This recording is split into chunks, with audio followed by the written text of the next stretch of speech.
Hello everyone, I'm Dr. Bhaumik Joshi from Aspire MDS. In this video, we are going to discuss the next question that was asked in NEET 2020. So this question is asking that the association between the high altitude and goiter, the disease, is whether it is a spurious association, direct association, indirect association, or temporal association. Now, if we talk in terms of association, let's understand the concept first.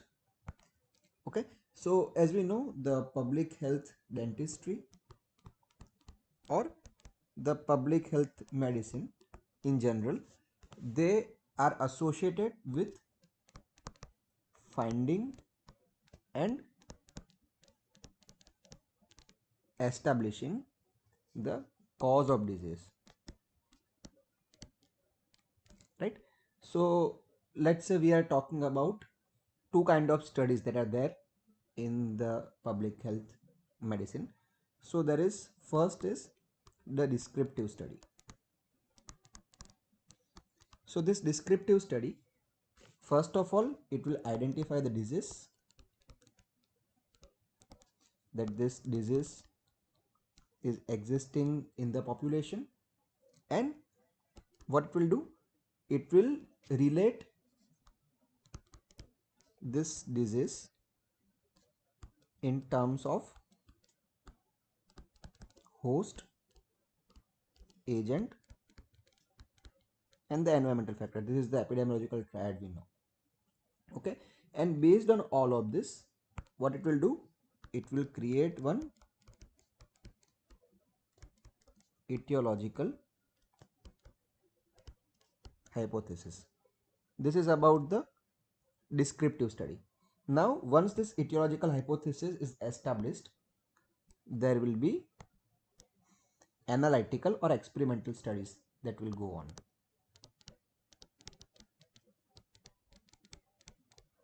What will they do? Now, this analytical or experimental study, they'll test this hypothesis. Now, this hypothesis will be tested, and either they'll accept it, that is, they'll confirm it, or they'll refuse. Now, what are they going to do? They'll either accept or refuse the association between the cause and disease that were found by the descriptive studies. So if we see this association, the association can be classified into three types.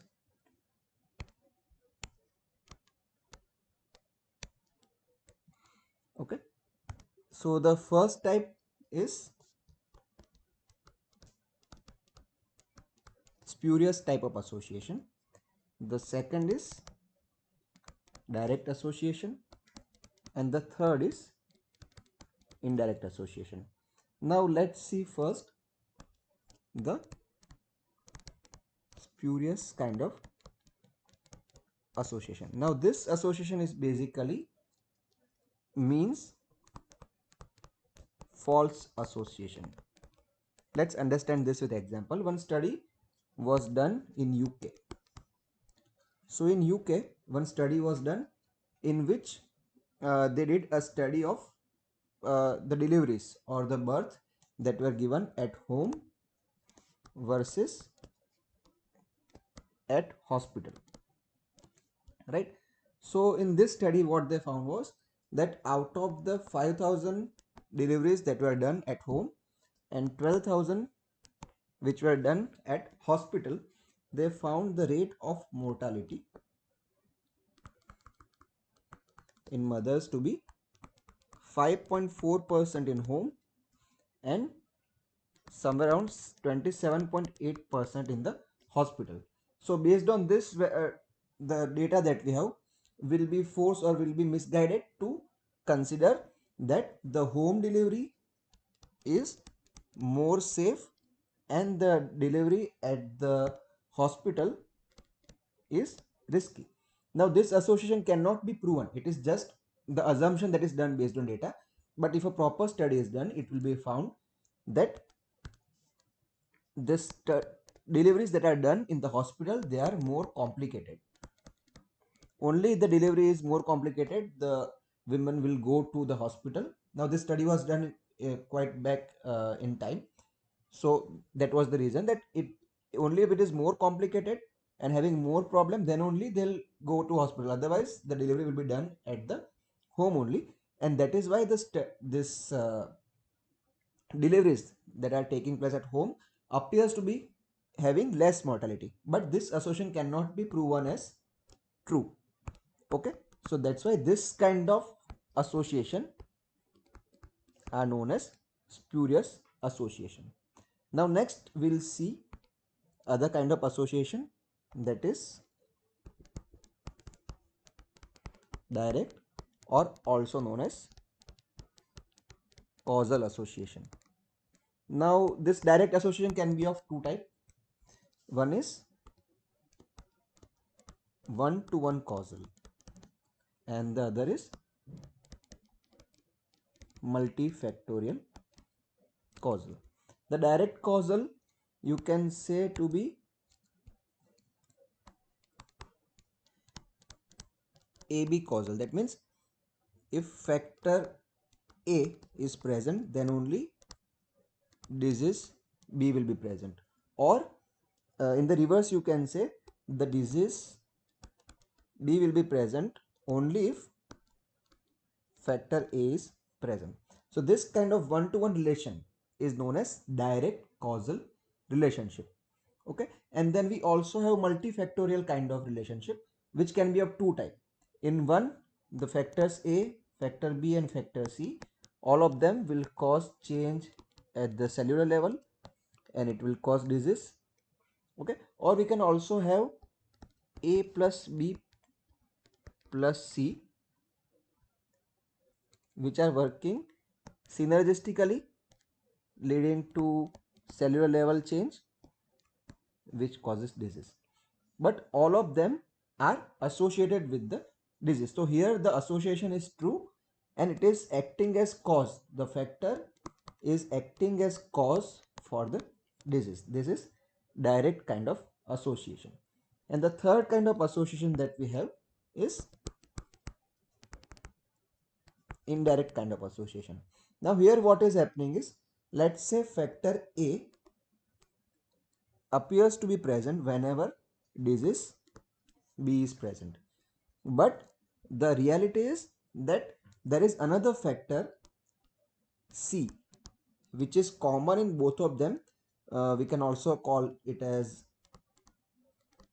confounding factor, that it is present in both of them and it is the actual cause for the disease, but presence of factor A appears to be cause for the factor B. So this kind of association is known as indirect association. Now let's understand this with help of a study that was done. Now in this study, it was between the sugar intake and high level of myocardial infarction or cardiac arrest attack. So this study was done that the people who are having high you can say rate, or the people who had myocardial infection, they were shown to be taking more sugar intake. So this association was done that the people who are taking more sugar have high chances for myocardial infection. But then the study was done further and it was found that these people who used to take more sugar, uh, they it was actually because they used to smoke more, and when they used to smoke more, they used to take high amount of hot drinks, and these hot drinks were having high sugar, that actually appeared to be causing this myocardial infarction. But the actual reason was the smoking, which was more chance for the myocardial infarction. Another example we can see is in the terms of high altitude living. The people who are living in high altitude, the chances of endemic goiter. This endemic goiters appear to be more in the people who are living in at higher altitude. So it appears that this living at high altitude is the cause for endemic goiter. But the actual reason is the people who are living at high altitude and the people who are having the endemic goiter. The common cause here, you can put it as iodine deficiency. So decreased amount of iodine present at higher altitudes was the actual cause for the endemic goiter. So this is also an example of indirect causal relationship. So this was the question which was asked to us in the NEET 2020, that the association between the high altitude and the goiter is, so the answer will be indirect causal association. Okay, so this will help you in answering if any similar question is also asked to you in exam. All the best.